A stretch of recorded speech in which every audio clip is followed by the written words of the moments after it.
Look there, we've got the same kind of symbology on a Catholic basilica, which is kind of ironic. I'm here today at Washington DC with this big shrine to the Catholic Church here of the Immaculate Conception to have a deeper look at what it's all about. What an eerie place.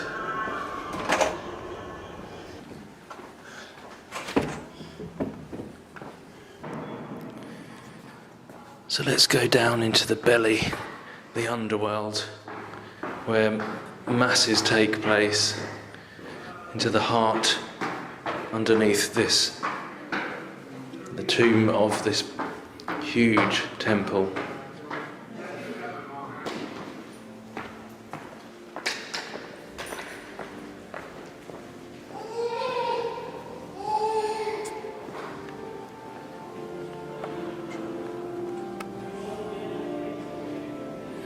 I mean, we're underground right now.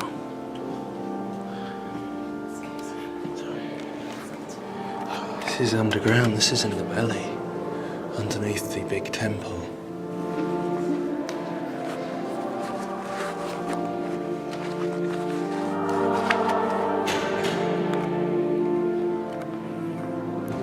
So much symbology in here.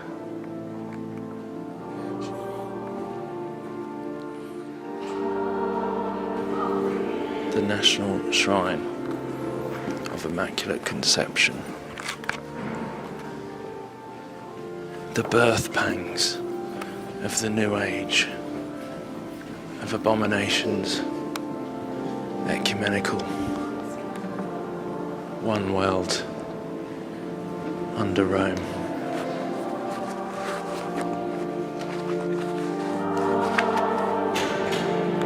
It's like an expensive hotel, one of those 5-star ones in Vegas.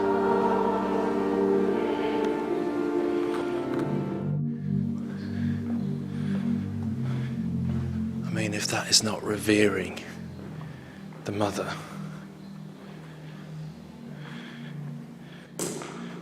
Europa. And look at him, I mean, he's bowing. I've heard so many say they don't revere Mary in that way, the false Mary.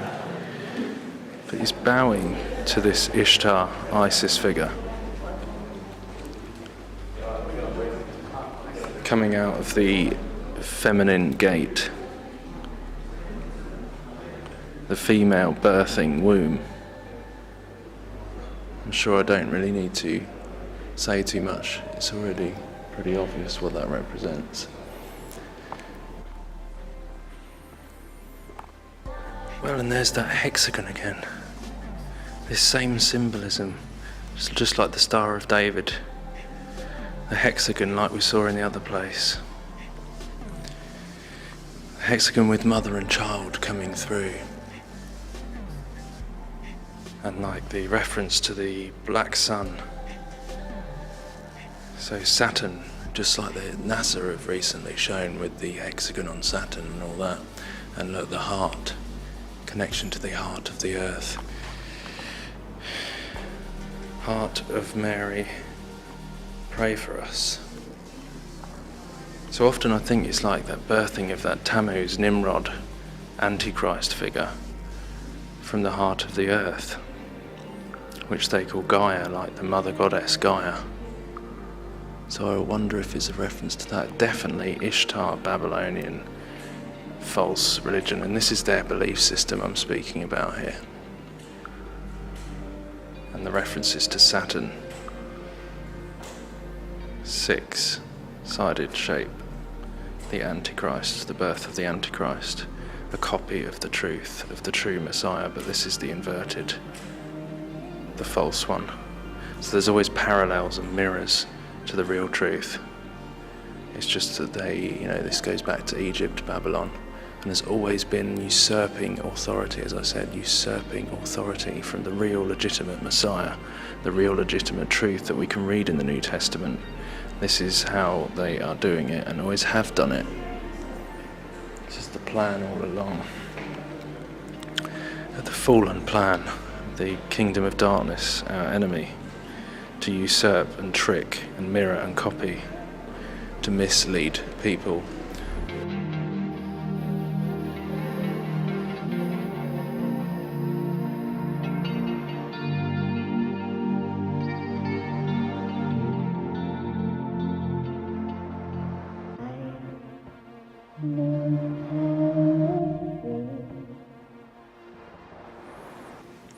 Look, pillars and archways, all the same designs as the other places, and she's sitting on a foundation stone there, behind these pillars where the veil would be, like in the Holy of Holies again.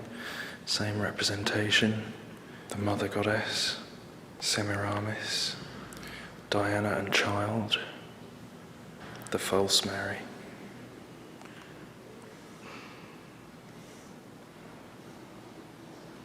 Oh my goodness.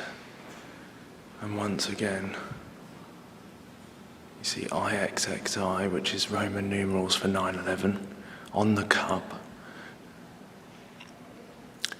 The Frankists and other secret societies, there is this belief that they need to fill up this cup of sin, make people turn to bad, which you can see happening, in order to provoke their Christ to come, which they think is the real Christ. But that's their belief. They believe they need to fill up this cup of filth, this cup of abomination, as we're told about in the Bible, that will happen. The cup of abominations that will bring judgment upon the world. But they believe that they're going to get this Christ is going to come. But we know it's the Antichrist.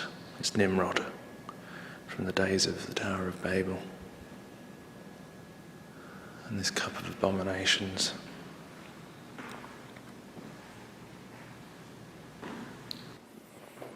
Mate!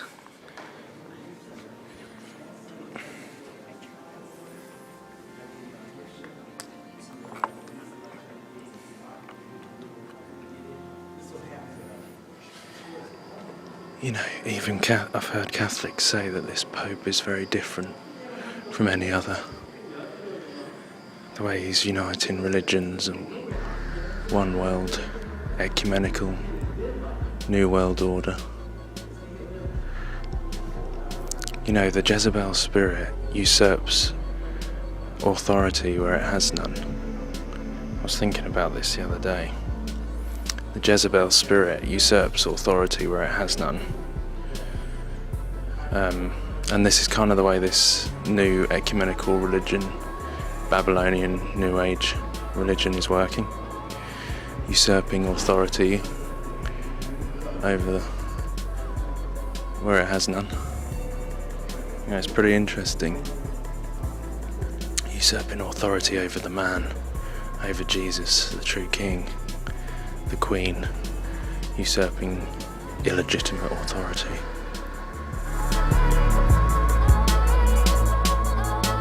She is the one to take you to that light. Who do you think that light is? Lucifer.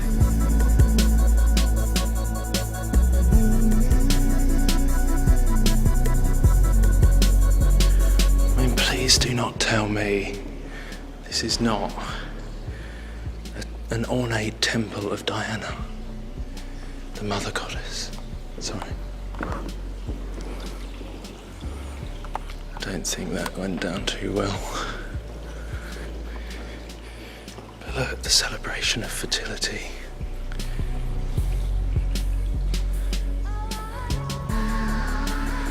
The birth of Tammuz.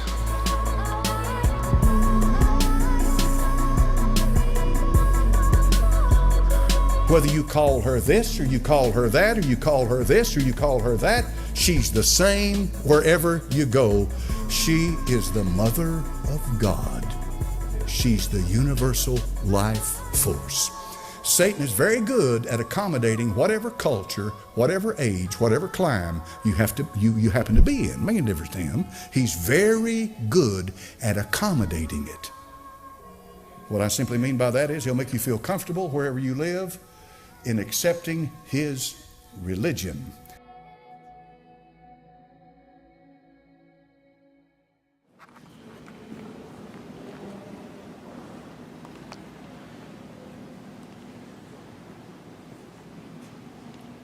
You say you were going to take it back? See, look, even here it's saying to receive the scroll and to break open its seals. Oh my goodness, I didn't even realise this was here. I used this picture in a video the other day. That is Apollyon the Destroyer. Mars, the Roman god of war.